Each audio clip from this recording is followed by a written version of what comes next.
I recently discovered that back in 2009, I think it was, Pearl Jam actually re-released their debut album 10 on a double vinyl here. And the first disc has a remastered version of the original album, and the second disc has a completely remixed version of the entire album, which is really cool. Which is the result of apparently the fact that the band was not happy with the original mix. I personally find the original mix a little bit overproduced, a little bit too commercial, a little too clean, and it kind of waters down what could have been, I think, a better album if presented more raw. Anyhow, I'm not here to talk about the technical aspects of the music. I'm here to talk about symbolism, of course, and what I discovered with this artwork, this whole layout and everything, was that it is consistent with my Reap J. Lamb theory, which, if you don't know what I'm talking about, you want to go back to my off-the-cuff series called Reap J. Lamb. There's 3 of them, but if you just watch any one of the 3, I pretty much break it down in all of them, what I'm talking about. So if we go back to this image here, which some of you might remember from one of those videos I did, talked about how, what are they pointing at? They're pointing up. And if we think in terms of the Illuminati, Illuminous symbolism, we've got the triangle with the eye of Providence. And I mentioned that this was the same symbol that you see on the back of a $1 bill. Well, what's one of the symbols we see on the inside of this sleeve? Look at that. Right there, $1 bill. Here's a closer version of it. There's only really 2 images of any note inside this jacket. It's all them in the studio and stuff, just regular old stuff you'd expect to see in album sleeve artwork. But we've got the $1 bill here for Even Flow. Now, they don't put all the lyrics on all these songs. We've got, the chorus here, Even Flow, thoughts arrive like butterflies. This song is about, I think, homelessness, right? So, money, homeless, broke, poor. There's one level there. But we've got the Eye of Providence right here. It's not that, you can't see it that well, but I actually used this as an example. I talked about how this was the trapezoid here, and then you've got the floating pyramid above, and that's where the Illuminati live. They live up above us all. We all live down here in the trapezoid. And there's 13 steps, and this is all Freemasonic and all that stuff, and it's just, I don't think this is a coincidence that this is what's on the back of, this is what's in the artwork. They're reinforcing all the symbolism that I was talking about before. And this thing about the 1, well, if you look at the tree of life, the supernal triad is above the lower part of the tree of life.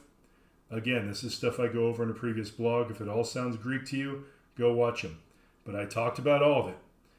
And the 1, it's all about the 1. They're still reaching for the 1. But on the original album, he's pointing up. And you see where he's pointing right here, it's right along the side of this A, which ends up being a trapezoid. And the way this is reinforced is that, look at this larger A right here, that big A. You see that? Big A. And this other A is lined up right against that A. They do this a lot. There's Star Wars posters where I've seen this similar thing being done because the Illuminati seems to run it all. From top to bottom. You might think, oh, what, are you kidding me? Some grunge band from Seattle, the Illuminati's involved? Yeah. I mean, they're telling us with their symbolism. And you see this little watch here, that represents the eye. And you've got it here, it's moved, right?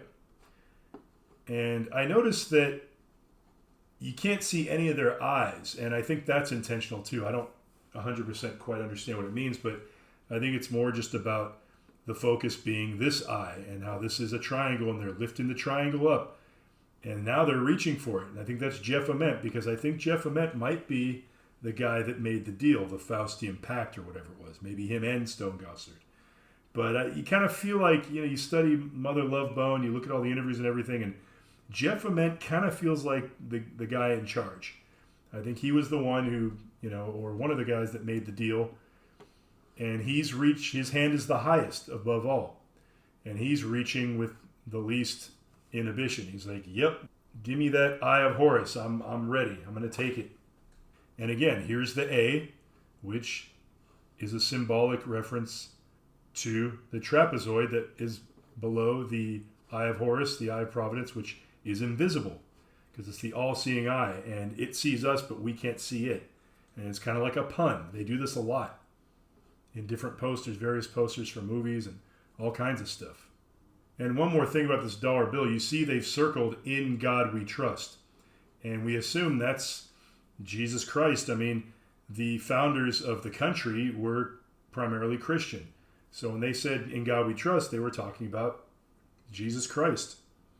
But if you study Freemasonry, you find, especially if you read Morals and Dogma by Albert Pike, when they say God, they kind of mean like the symbol for God, the throne of God.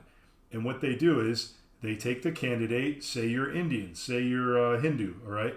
And you walk in the room. Well, when they say God, they mean your God. They mean Vishnu or Shiva or whoever. If you're Christian, they say Jesus Christ. If you're, Muslim, it's Muhammad or whoever. Your prophet, your God. The throne where God sits is interchangeable, kind of like a video game cartridge. That's how the Scottish Rite of Freemasonry, according to Albert Pike, views God. It's interchangeable, which if you're a Christian, that's blasphemy. Or if you're devoted to any particular religion, that's automatically blasphemy because it degrades your religion to just almost like a trivial symbolic it's supposed to represent your belief. By providing, say, a console for your God to sort of plug into like a video game, it's a way to encourage devotion. It's a way for you to feel like, well, I've plugged my God into this little ritual here, so it must be right. Something like it's very psychological. So, I think when they circle the God and it's above the one, I mean, how many times have I been saying it's all about the one?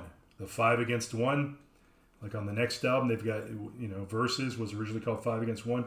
I just feel like this is just reinforcing in a ridiculous way everything I've been saying about the symbolism and who Pearl Jam's allegiance really is to. And their boss is the Illuminati. It seems pretty clear to me. Now, the other image, like I said, there's only 2 images really of note in here other than just studio footage and lyrics. The $1 bill and Pete Townsend. The hell is Pete Townsend doing here? Why does he keep popping up? Now, I did a whole blog series on Tommy because I was so disturbed. I was listening to the album Tommy one day, and I found myself disturbed. I'm not going to go into it here because I already went into it in that blog. But what I sort of discovered through my journey through the Who and the Billy Shears book and all these weird Who references, and what I sort of discovered was that there's something to do with mind control that has to do with the Who. And I think Pete Townsend is one of these, I'm sorry to say, sick individuals that thrives in this sick, illuminist, occult environment. And I can't prove any of this stuff. I'm just some guy looking at symbolism and connecting dots, and what do I know? So if you remember this scene from Tommy, it's very similar to A Clockwork Orange, which came out around that same time, I think a little earlier, but themes of mind control running all through that. Yeah, what's that look on his face? That's mesmerization. He's mesmerized. So I think that the thing with the Who is all about mind control, and it has to do with trauma and catharsis. Exploiting traumas of troubled youth and sort of getting in your head and saying, I relate to you. And that's what Eddie Vedder kind of does with this whole dialogue about like Eddie Vedder like having sex with his mom or whatever, but I'm still alive. And even Andrew Wood in a way, the whole Mother Love Bone thing. And there's these troubled youths and they've got trauma. And the Who is all about, we know what's behind your blue eyes and we know what it's like to be rejected and to be the bad man, to be the sad man behind blue eyes.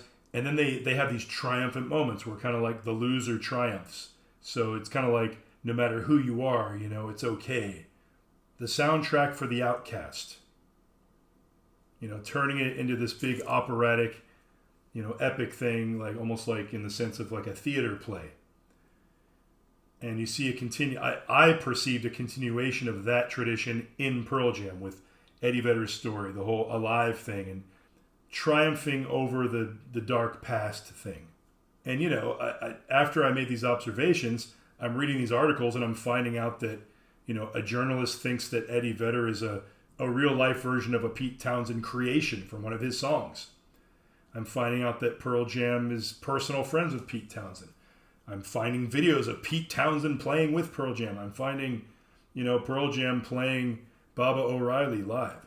So, I'm not trying to just toot my own horn and saying, hey, look at me, I'm right. What I'm trying to warn you. I'm sounding an alarm. I'm saying there's something really going on here with this. This is a real thing. Who really cares, right? What does it really matter? Well, I think it matters when people start dying and we sit there and we go, that one seemed kind of weird. I mean, a lot of these deaths, we can be like, well, Lane Staley, he was an addict, and we kind of all saw that coming, and I saw it coming, and all my friends saw it coming. But is that really fair to Lane Staley? What if we're wrong? What if they lied to us? And what if Lane Staley was a terrible junkie, but he simply didn't OD, but something else happened? And I don't know, I just think we need to understand this culture a lot more. We need more dialogue like this. We need to take apart we need to think about more what we're consuming here. I want to add a couple anecdotes related to my previous video on the Judas Priest Trials Revisited, where I actually referenced this book here, Rob Halford's autobiography, Confess. You'd think that someone like me would notice stuff like this really quick, but it just shows you how sly these people are. It just occurred to me in the past week what Rob Halford's doing with his hands here on the cover of his autobiography. Is he putting his hands together in prayer? I kind of doubt it. Being famous for Judas Priest, Judas betrayed Jesus. And one of their big songs is "Sinner, Die by the Hand of the Sinner." And I don't know. I tend to think this is more about homage to the Illuminati, the Triangle. And it's done subtly enough to where someone like me, who even my eyes always open for it, I missed it until now. So he's telling you who he works for. He's telling you who's funding him. And there's a lot I could say about that book. Maybe one day I'll do another blog about that. But I think, as I've mentioned before, a lot of these autobiographies that come out, like Mark Lanigan's and all these others, I think there are probably some genuine corrections for the record made. But I think there's probably just as many or more sections of these books that are specifically created to enforce certain narratives, whether it's the death of Kurt Cobain, the details around that, or, the death of the kids in Arizona in 1985 that led to the Judas Priest trials. The publisher, Haché, as I mentioned, also published Mark Lanigan's book, and they have connections to Lagardère Group, which has connections to Qatar, who are known to fund the Muslim Brotherhood. So, the Muslim Brotherhood claimed credit for shooting up the Le Bataclan Club in France, the deadliest shooting ever in rock concert history. So, at some point we should probably try to make these connections. They're going to try to make you out to be an anti this or an anti that, or, you're a hater of this and a hater of that. But this is the way they prevent you a lot of times from talking about this stuff and investigating it. They try to label you a hater for using critical thinking and trying to look at facts and connecting dots. So anyway, Haché put out also this book, Biblical, by Rob Halford, which I didn't really even know about, and heavy metal scriptures. Now, if you're not Christian, this is all very funny and entertaining and harmless, but this is blasphemy. I mean, heavy metal is not known for being pro-Christian. It's known for being anti-Christian. It's known for being atheist supporting at best, because, I think for myself and no one tells me what to do, but yet I'm plugging Satan and blasphemy all the freaking time, And if you really think for yourself and you have your own mind, why do you need to pay homage to Satan all the time and pay homage to, and it's just a big joke and it's just funny. It doesn't really mean anything. And, if you're a silly Christian, that's the only time it really matters to you. But I mean, how much anti-Christian subtle anti-Christian symbolism is required before you have to admit that there's an agenda here, an anti-Christian agenda. You think about this title that Rob Halford accepts, the Metal God. He loves it, and his fans love it too. They love calling him the Metal God. But again, if you're Christian, this is blasphemy. There is no God before me. Idol worship. Heavy metal scriptures. The language is very specific. At some point, it's like, can you just tell your story without being anti-Christian? Why does it have to be anti-Christian? I can remember as far back as, like the early 90s, there's an interview with Rob Halford where he talks about meeting Julio Iglesias, and he said, Julio Iglesias said, oh, you've got all this fire and the metal and the smoke, and, Julio basically describes hell.